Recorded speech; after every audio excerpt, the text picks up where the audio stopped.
কৰোনাত 3টা বেজি দিয়াবিলাক মৰি আছে নহয় এতিয়া মৰিব মানুহ খাব নাপায় ফালে এই বিজেপি চৰকাৰ যদি আৰু 5 বছৰ থাকে ভাৰতবৰ্ষত মানুহ মৰি শেষ হ'ব কৃষকবিলাক মৰিব দুখীয়াবিলাক মৰিব বেপাৰীবিলাক মৰিব আৰু কি হয় আজি আপোনালোকক মই ক'ব নোৱাৰিম আদা দে দেম কাৰণ মোৰ মানে ল'ৰা ছোৱালী নাই নহয় ছোৱালী এজনীয়ে দূৰত থাকাই নিজে ঘটে মই যোৱাবাৰো কৰিছিলোঁ আমি দৰমহাটো আজিকালি অলপ ভাল পাওঁ নিজৰ কাৰণে হৈ যায় আধাৰে হৈ যায় বাকী আধা ৰাইজকে দিওঁ কিন্তু এইবাৰ মই ভাবিছোঁ যে এটা কম্পিটিশ্যন হওকচোন কাৰণ চবেই ভাল পায় আমাৰ 3খন পঞ্চায়তে নাওবৈচা হওক আমাৰ উত্তৰ আমাৰ নামনি চৰাইবাহী আৰু গড়মূৰ তাত সঁচাই ভাল সকলোৰে যোৱাবাৰটো আটাইতকৈ হাইষ্টটো গড়মূৰে দিছিলে কিন্তু এইবাৰ মই ভাবিছোঁ যে আমি প্ৰত্যেককে খুৱাম আৰু নহয় জানো এইটো বেয়া পাব নহয় কিন্তু হায়েষ্টটোক মই কিবা এটা দিয়াৰ মতলব আছে আৰু সেইকাৰণে এই ভাল পোৱাটো তপনলৈ যাব লাগে সুৰেশ বৰা আৰু প্ৰদ্যুৎ বৰদলৈতো একেই তেওঁ ফুলৰ টোপোলা দিছে মুখ্যমন্ত্ৰীক গৈ বন্ধ কোঠাত সেইটোতো মই ফাদিল কৰিছে আগতে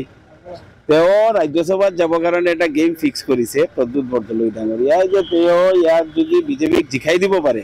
সুৰেশ বৰা ডাঙৰীয়াক তেতিয়াহ'লে তেওঁ ৰাজ্যসভা পাব মুখ্যমন্ত্ৰীৰ লগত তেওঁৰ এইটো কণ্টেক্ট সকলোৱে গম পায় গোটেই গৌৰৱ গগৈ বাদ দি গোটেই কংগ্ৰেছীকেইটা মুখ্যমন্ত্ৰীৰ লগত এটা কণ্টেক্টত আবদ্ধ হৈছে গোটেইকেইটা চিট জিকাই দিব লাগে সেইকেইটা চিট জিকাই দি যাৰ যাৰ পজিশ্যন ল'ব যোনে যোনে পজিশ্যন পাব তেওঁলোকে পাব আৰু তাৰ ভিতৰত প্ৰদ্যুৎ বৰদলৈ তপন কুমাৰ গগৈ ডাঙৰীয়াৰ কাৰণে আমাৰ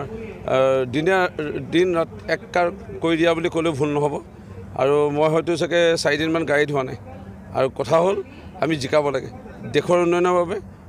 অসমৰ লগতে মোৰ মৰিয়নি সমষ্টিৰ বিকাশ হওক স্বতঃস্ফূৰ্তভাৱে ৰাইজ ওলাই আহিছে আমি ভোটৰ মিটিং পাতিছিলোঁ আজি দুটা ভোটৰ 100-200 মানুহ হ'ব বুলি ভাবিছিলোঁ ক'ৰবাত 800 ক'ৰবাত 1000 মানুহ হৈছে ক'ৰবাত আমি 1200 মানুহো পাইছোঁ এই ৰাইজৰ যিটো স্বতঃস্ফূৰ্ত সঁহাৰি এইটোৱে প্ৰমাণ কৰিছে যে ভাৰতীয় জনতা পাৰ্টীৰ আমাৰ প্ৰাৰ্থী তপন কুমাৰ গগৈ ডাঙৰীয়াৰ পক্ষত ভোটদান ব্যাপক ভোট পৰিব গৌৰৱ গগৈ ডাঙৰীয়া মানে বিফলতাটো তাৰে তেখেতে মানে আধা জ্ঞান লৈ পেলাই তেখেতে চলে কচু দেখিলে কয় এইটো খাব পাৰি নে কি যদি মাছক দেখিলে কয় এইটো মতা মাছ নে মাইকী মাছ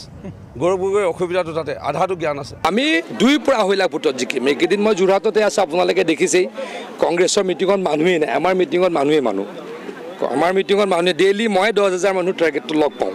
7-8খন মিটিং কৰোঁ 1100 পৰা 1200-1500 মানুহ থাকে ডেইলি মই 10,000 মানুহ লগ পাওঁ আৰু গৌৰৱ গগৈ ডাঙৰীয়া খুব বেছি যদি দিনটোত লগ পায় 1000 মানুহ লগ পায় গতিকে কংগ্ৰেছৰ অৱস্থা অতিকৈ বেয়া আমি ভালদৰে জিকিম নগাঁৱৰ পৰা সেইটো মই কৈছোঁ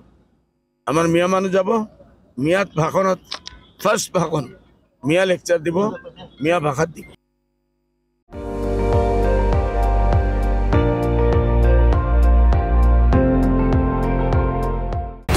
আপুনি চাই আছে ND24 সৰ্বশ্ৰেষ্ঠ নহয় সৰ্বোত্তমৰ দৌৰত